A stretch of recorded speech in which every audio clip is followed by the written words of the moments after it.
ঠিক আছে, আপনারা যান, আমি দেখছি। ভেতরে এসো,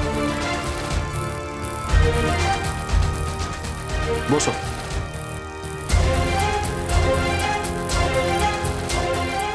কি ব্যাপার বলো তো? আমাদের দেখে তো মনে হয় কলেজ স্টুডেন্ট। ইয়েস স্যার, আমরা কলেজে পড়ি, সেকেন্ড ইয়ারে।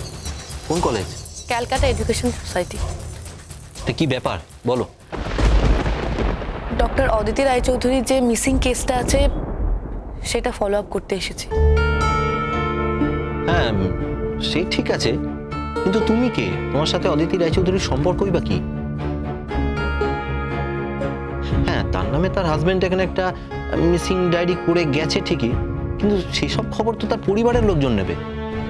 তুমি কি ওদের পরিবারের কেউ হও? না, আমি তার পরিবারের থেকেও বেশি। আমি ওনার ছাত্রী। তিনি ছাত্রছাত্রী, শিক্ষক এদের বৃহৎ পরিবার বলে মনে করেন। তাছাড়া পরিবারের লোক ছাড়া যে মানুষটা হারিয়ে গেছে তার বিষয়ে অন্য কোনো লোক খোঁজ নিতে পারবে না, এটা কি কোথাও লেখা আছে স্যার? যদি লেখা থাকে কাইন্ডলি আমাকে একটু দেখাবেন। না মানে আমাদেরও তাহলে অনেক কিছু জানা হতো, মানে আমরাও তো অনেক কিছু জানি না, বুঝতে পারি না। দেখো, এখনো পর্যন্ত ওনার কোনো রকম কোনো খোঁজ আমরা কিন্তু পাইনি। খোঁজ পাইনি মানে? একটা মানুষ 3 দিনের উপর মিসিং, খোঁজ পাইনি বলে দিলেই হয়ে গেল? আপনারা কি খোঁজ করেছেন? বড্ড টেঁটিয়া টাইপের মেয়ে তো তুমি। হ্যাঁ, কলেজে পড়ছো, কলেজের পড়াটা মন দিয়ে করো, আর যদি ছুটি হয়ে গিয়ে থাকে সোজা বাড়ি চলে যাও। ওনার যদি কোনো রকম কোনো খোঁজ পাই বাড়ির লোককে আমরা জানিয়ে দেবো।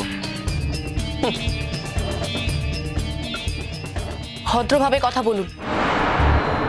আপনাকে যে চেয়ারটা দেওয়া হয়েছে সেটা সভ্যতা ভদ্রতা খুইয়ে দেওয়ার জন্য নয়, বজায় রাখার জন্য। আপনি একটা মানুষের সাথে এইভাবে ব্যবহার করতে পারেন না। আপনি এই চেয়ারে বসেছেন বলে, আপনার হাতে ক্ষমতা আছে বলে আপনি যে কোনো লোককে তুচ্ছজ্ঞান করবেন? আপনি নিজের এই ক্ষমতাটার অপব্যবহার করতে পারেন না। Shut up! এইটুকুটুকু মেয়ে কলেজে পড়ে, অনেকক্ষণ থেকে তোমাদের বেয়াদবি আমি সহ্য করছি। অভিজিৎ বাবু, এদেরকে বার করে দিন তো এখান থেকে। বেরিয়ে যাব বলে তো আমরা এখানে আসিনি স্যার। আপনি কিন্তু আমাদের সাথে এই ব্যবহারটা করতে পারেন না, এর দাম আপনাকে দিতে হবে। আমরা নিজেরা এখন উৎকণ্ঠার মধ্যে আছি। আমাদের পরম আত্মীয় মিসিং, আর ডক্টর অদিতি রায়চৌধুরীর প্রোফাইলটা আপনার নিশ্চয়ই জানা আছে। আর স্যার, আপনার বাড়িতে যদি ছেলে মেয়ে থাকে তাদের বলবেন, তারা নিশ্চয়ই বুঝবে। কারণ অদিতি রায়চৌধুরীর বই পড়েননি এমন কোনো স্টুডেন্ট নেই কিন্তু। এইরকম একজন ইম্পর্টেন্ট পার্সন 3 দিন ধরে মিসিং, আর আপনি বলছেন আপনারা কোনো খোঁজ পাননি। আপনারা এই চেয়ারে কেন বসে আছেন? এটা তো আপনাদের ডিউটি।